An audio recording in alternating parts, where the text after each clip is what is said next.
خداوند متعال توسط حضرت عمر رضی الله عنه اسلام قوت بخشید. این واقعه اسلام حمزه ابن عبدالمطلب و اسلام حضرت عمر در ماه ذوالحجه سال 6 هجری است. ملاهایی که ملاهای 5 وقته و دیگر است، یکی از سوالو همین هم است، در یوتیوب بگیره. در ماه ذوالحجه سال 6 هجری واقعا وقتی که مشرکا این حال دیدن که حمزه مسلمان شد، عمر مسلمان شد. سلام علیکم و رحمت الله و برکاته. برادرها از شرکت شفافرما مراجعه دارم. برادرایی که میپرسیدن برای ویس گرفتن بزباله شدن، من برای ویس گرفتن بزباله شدن ژنشه اومدگی های مدت 1 ماه استفادهش میبرید تا 15 کیلوگرم ویست میته گارانتیش قطعی. کدام در کار باشن نامرو تگ ویدیو دمیان مرمت واتساپ ما همه وقت کار میکنه، بنویسه یا که زنگ بزنید. یگان ساحر و جادوگر است، فهمید که در دل من چی گذشته است که حضرت رسول الله صلی الله علیه و سلم دوام داد. ولا بقول کاهن قلیلا ما تذکرون تنزیل من رب العالمین. این سخن کاهن نیست، میگه خداوند.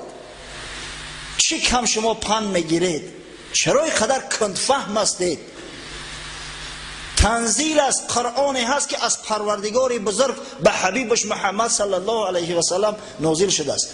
الکی در قلب عمر یک روشنایی پیدا شده بوده، اما بسیار خیره بود. و وقتی که شبانه تصمیم گرفت که من میروم محمد صلی الله علیه و سلم به قتل میرسانم و جان قریش به همین خلاص میکنم، در راه می آمد که یکی از رفقاش، یکی از خویش تباراش، یکی از قوم خودش بود، از بنی عدی بود، با نام نعیم ابن عبدالله واخور. پرسیدش نعیم که کجا می روی ای پسر خطاب؟ گفت من می روم محمد صلی الله علیه و سلم به قتل برسانم، همه شر و شور و همه جنجال به همین خاتمه یابد. گفت تخته به سادگی نزن، تا کجا و محمد ابن عبدالله کجا؟ تا گمان میکنی که بنی هاشم تر زنده میمونن؟ قسم به خدا 100 پارت میکنن. گفت 100 پاره. گفت از همین گپات برمی آید که ختم سابعی شده ای. سابعی شخصی را میگن که از دینش برگشته باشد. اصلا این مشرکای بدبخت مسلمان نمیگفتند، سابعی میگفتند، کسی را که دین اسلام برگزیده باشد از میان مشرکان. گفت تو از این گپی عجیبتر برات نقل کنم، مسلمان شدن من تو به تعجب بیارد؟ از این چیزی عجیبتر نقلت کنم؟ خواهرت فاطمه و یزنت سعید ابن زید هم سابعی شدیان. وقت این سخن حضرت عمر شنید، شمشیری برهنه در دست جانب خانه همون یزنش رهسپار شد. یزنش با پسر عمکش هم هست. آمد که قدرت خدای تعالی در همون ساعت در خانه سعید ابن زید خباب ابن عرات، یکی از صحابگان پیغمبر صلی الله علیه و سلم که حافظ قرآن است، مهمان بود و سوره طه را که نو نازل شده بود در یک کاغذ نوشته و برای سعید ابن زید و برای زوجش فاطمه رضی الله عنهما تعلیم میداد. ناخواست صدای عمر شنید، از عمر می ترسیدن. واقعا بیچاره خباب گفت که مرا در یک جا پنهان کنه که از شر این ظالم خدا پناه بده. میکشم. گرفتن در یک خانه دیگه پنهانش کردن. حضرت عمر داخل خانه شد، سلام علیک کرد. گفت چی صدا بود که من شنیدم؟ صدای خانشی چی بود؟ یزنش گفت صدای چیزی نه، به گوشت آمده است، به همدیگر صحبت میکردیم. بعد گفت من شنیدم یا سعید که شما از دین پدر و جد اجدادتان رو تافته اید، دین دیگر را اختیار کرده اید، هیچ عقل داره؟ سعید گفت یا عمر، اگر دین غیر دین دیگر از دین جد اجداد ما بهتر باشد، دین حقیقی باشد، چی؟ دیگر داشت نداد. حضرت عمر یک مشت در دهن یزنش کوفت، بیچاره یزنش رفت به تخته پشت زد. فاطمه وقتی حال شوهر شدید، این شوهر بسیار عزیز می شود، خاصتا که با شوهری خوب باشه. شوهری به عدل باشد، محب باشد. پرید خیس بیچاره خواست سری رای اکش بگیره که یک شپوتی دیگر خواهرش زد، بنی خواهرش شکست، همه در خون آغشته در بالای شوهرش افتید. اما زن شیردل از جاش خیست گفت بله من مسلمان شدم، اشهد ان لا اله الا الله و اشهد ان محمدا عبده و رسوله. یگان گپ دیگر داری گفت ما راه حق پیدا کردیم، خداوند هدایت می‌کرده است. حضرت عمر رعشه گرفت، از یک طرف دید خواهرش در خون آلوده. همین شیردیلا جوان مردا وقتی که ببینن که یگان کودک گریه میکنه یا یگان زنک گریه میکنه با بسیار غمگین هم میشوند، بسیار یک قلب لطیف و نرم دارن. خواهرش در اون حالت دید که از نشبه یگان وجهی زد است، پشیمان شد. گفت ای چی کاغذ است در دستت؟ که همین کاغذ من در من بخونم. گفت پلیدی ناپاکی، غیرتی زن ببینه. ای برادر خود در این اکسیر زن، کم نباید صدقی مرد از صدقی زن. مرگی تواری مرده که غیرت یک زن نداشته باشی. گفت تو پلیدی، تو ناپاکی، تو نجیسی. این ورق پاکیزه و تازه قرآنی عظیم شأن است، تو حق نداری ای را بقپی. برا گفت اول غسل کن بعد بیا اجازت به تو بخون. حضرت عمر رفت غسل کرد، آمد گرفت سوره طه را شروع کرد. بسم الله الرحمن الرحیم. سبحان الله. گفت چی نام های زیبا، چی نام های بزرگ. بسم الله الرحمن الرحیم مشرکان می گفتن. وقتی که یگان مکتوب می نوشتن شروع می کردن بسمک اللهم، بسمک اللهم. این رحمان و رحیم او نمیشناختن، نمیدونستن. گفت چقدر نام های زیبا، مهربان ترین مهربان ها، بخشاینده. بعد خواند تا آیه 16 سوره طه اومد. اعوذ بالله من الشیطان الرجیم.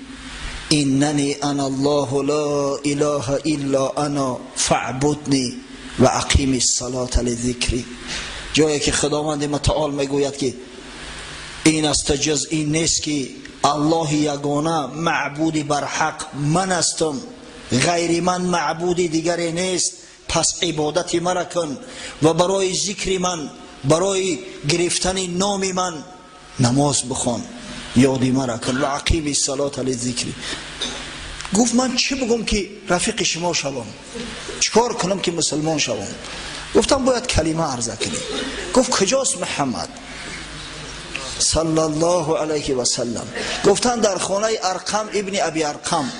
ارقم ابن ابی ارقم یک حجره داشت، مکان اجتماعی مسلمان ها بود. در اونجا جمع اومدن به که صفا نزدیک بود. هر وقت میخواستن نماز بخونن یا طواف کنن میفرمودن از خانه ارقم ابن ابی ارقم میخوندن و با بالا خانه میبرمدن همون مکانشو همونجا بود. از چنگال مشرکارم خلاص بدن، به خانه خدارم نزدیک. حضرت عمر شمشیر را در کتفش ماند و آمد در خانه ارقم کوفت. از سراخی در یک نفر از مسلمانای بیچاره نگاه کرد. بسیار عاجز بدن مسلمانا، اونایی که با اندک غیرتی بیشتر داشتن، قوت توانایی زیادتر داشته بودن، همه حبشه رفته بودن. 83 نفر مرد. این بدگی ها بیچاره سابق غلام ها بودن، آدم های عاجز و بیچاره بودن. وقتی عمر دید بیچاره دیگه در دهشت افتاد، آمد ندا را برداشت، گفت یا رسول الله صلی الله علیه و سلم. عمر آمد از شمشیر حمایل کرده. حضرت حمزه بود گفت چقدر شما داد فیغان میبرداره، چی بانگی استراب زده؟ آمد از بسیار کاری خوب کرده است، در بکشوی. گفت اگر با کاری خیر اومد خوب استقبالش میکنیم، نه که اگر نیتی بد داشته باشه با همون شمشیر خودش میکشیمش. شما چی ترسیده؟ در باز کنه. در باز کردن. حضرت عمر آمد السلام علیکم گفت. حضرت رسول الله صلی الله علیه و سلم از تسمه‌ای که در او شمشیر آویزان بود گرفت و از یاخه حضرت عمر گفت ای عمر تا کی به جان خودت جبر میکنی؟ تا از خدا نمیترسی؟ یا عمر گفت نمیترسی که همون بلایی که به سر ولید ابن مغیره اومد که خداوند در قرآن مذمتش کرده است به 10 وجه، بسریت می آید. از خدا بترس و دعا کرد اللهم اعز الاسلام بعمر بن الخطاب، پروردگارا اسلام با واسطه عمر فرزند خطاب قوت ده، توانایی ببخش. حضرت عمر گفت لا اله الا الله محمد رسول الله و اشهد ان لا اله الا الله و اشهد انک رسول الله. صدای تکبیر بلند شد. مسلمانان که نعره تکبیر زدن صداشون در نزد خانه خدا تمام مشرکان شنیدن. گفتن اینا را چی درد رسیده باشه اینقدر نعره میزنن. حضرت عمر بسیار شیردل بود، اسلام آورد، پاکیزه شد و از زبان خودش فرزندش روایت میکند که میگه پدرم گفت که هر کس وقتی مسلمان میشد مشرکا جمع می‌آمدند و او را لطکوب میکردند. هر کس کوشش میکرد اسلامش پنهان بداره. من دیگر مسلمان شدم، همه قدر شاد و خرسند شدم، ای خرسندی را خوابم نمیبره، میخواهم به تمام جهان اعلامش کنم. از همه خاطر شبانه میگه نزد خانه ابو جهل ملعون آمدم، درش کوفتم. گفت کی است؟ میگه گفتم عمر خطاب. آمد در کشاد، مرحبا گفت. با گفتم یا ابو جهل یک خبر میخواهم به تو برسانم، بسیار خوش خبر است. گفت چی خبر؟ انشاءالله خوش است. بله. میگه گفتم من مسلمان شدم، اشهد ان لا اله الا الله و اشهد ان محمد عبده و رسوله. اگه ابو جهل یک نفر دیگر میشید که در جاش قتلش میکرد، اما زورش به عمر نمیرسه. از همین خاطر در میگه بروم سخت شپید با ای پشتی در گفت که خدا خارت کنه، زب سخنه آوردی تو برای ما. نزد پیغمبر خدا صلی الله علیه و سلم آمد. گفت یا رسول الله ما بر حقیم؟ گفت بله.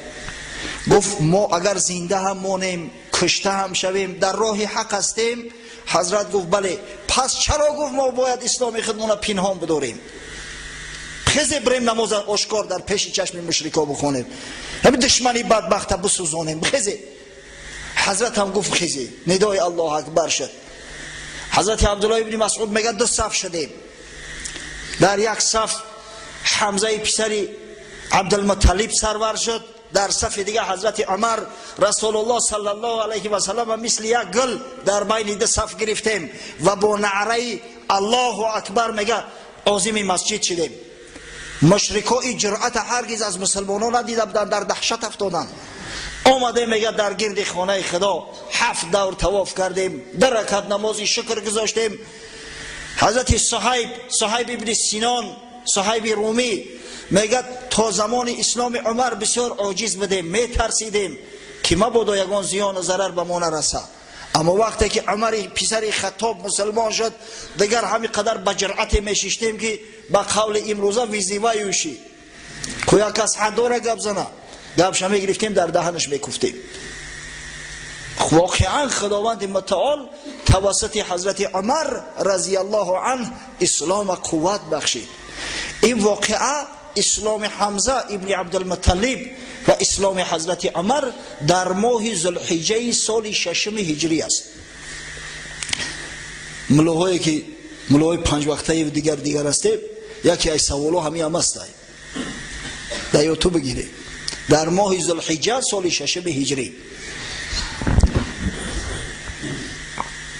واقعا وقتی که مشرکا این حال دیدن که حمزه مسلمان شد، عمر مسلمان شد، مسلمانو قوت گرفتن، مسلمانو دیگر آشکار میان نماز در پیش خانه کعبه میخونن، پروای مشرکان میکنن. جمع آمدن گفتن به این راه کار بود نمیشود. اگر به همین شکل آرام بیستیم تمام مکه و تمام قبایل عرب اینو مسلمان میکنن، باید یک چاره بجوییم. و عاقبت الامر به خلاصه اومدن که مسلمانان را محاصره اقتصادی میکنیم، تحریم اقتصادی نسبت مسلمانان، هم تحریم اقتصادی و هم تحریم اجتماعی. تحریم میدونی نه؟ اکونومیست که بلکد هم میگن.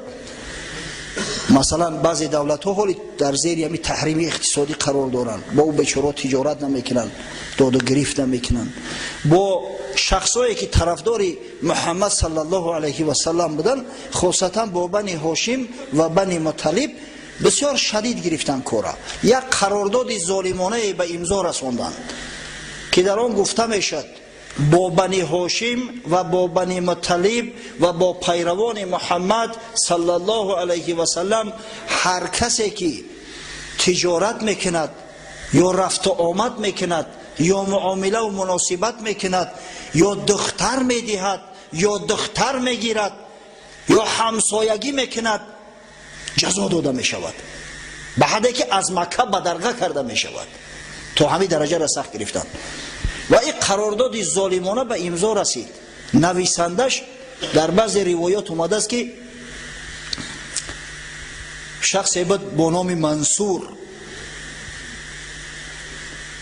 اما آنچنانه که شیخ مبارک فوری در کتاب رحیق مختوم تاکید میکند، میگد که نه روایتی نوشته شدن قیدنامه به دست منصور ابن هشام است والله اعلم و نه به دست نظر ابن حارث درست نیست، بلکه نویسنده آن یک شخصی بدبخت بود، یک مبغوض بود با نام بغیض ابن عامر. حضرت رسول الله صلی الله علیه و سلم وقتی که همون قرارداد نوشت بغیض ابن عامر، دعا کرد که خداوند دستش خشک کردن و دستش مفلوج شد، دستش خشک شد. این بدبخته قرارداد گرفتن در داخل کعبه در دیوار چسباندن. بعد روزای سخت به سر مسلمانان و به سر بنی هاشم آمد. دیدن که بسیار وضعیت بد است، همسایه ها همسایگی نمیکنن، خوف خطر غارت و قتل و کشتار به میان آمد. از همین خاطر ابو طالب تمام بنی هاشم و بنی مطلب دعوت کرد که بیایه در دره من زندگی کنه. این مکه خیلی هموار، حالی هم که هموار نیست، زمانهای پیش دره بود. مثال هر قوم و هر یک گروه هر دهچه در یک دره زندگی میکرد.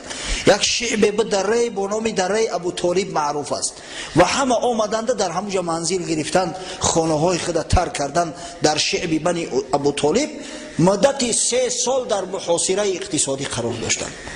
کار به حد وزنین آمد، در مکه زراعت نشود، در مکه حاصل نشود، تمام زندگی مردم به تجارت بود، اما کسی با اینها تجارت نمیکرد. هر ذخیره داشتن تمام شد. دیگر بیچاره مردم برگ درخت میخوردن، علف خار میخوردن، خار در آب میجوشاندن میخوردن. وقتی که در همون سال 3 کار به حد وزنین شد که هر کسی از نزدیکی دره ابو طالب عبور میکرد، صدای گریه طفلان به گوشش میرسید.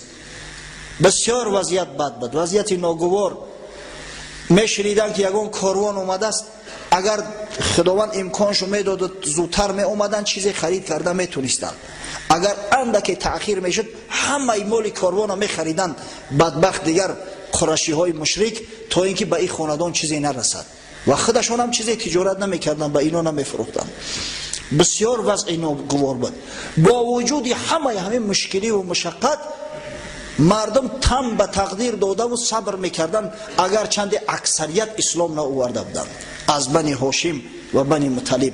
با استثنای بدبخت ابولهب و فرزنداش، تمام بنی هاشم و بنی مطلب پشتیبان رسول الله صلی الله علیه و سلم بودند. این غیرت بینه، این جوانمردی را بینه. امروز 2 برادر در یک حولی ساز نمیگیرند، ایش میذاره خونشار میکنه، ایش میذاره نیم کشته میکنه. این مردکای خوب شرم نمیداره. نخوام و سیله رحمه مثل مشرک، یک مشرکایی که اسلام نآورده بودن رعایت کردن نتونیم. از برای خدا از بحر جان و مالشو گذاشتن همون مردکا. یک نفرش باری هم طعنه نزد به پیغمبر خدا صلی الله علیه و سلم که همه می از دستی تای. امروز در هر قدم میبینی طعنه زنی، پیچینگ، کنایه پرتایی، احمقی، ابلهی. 2 کودک به همدیگر جنگ میکنن، اکو دادر میخیزن، همدیگر را مشتکوب و لگتکوب میکنن. از خدا نمیترسید. این احوال زار ما.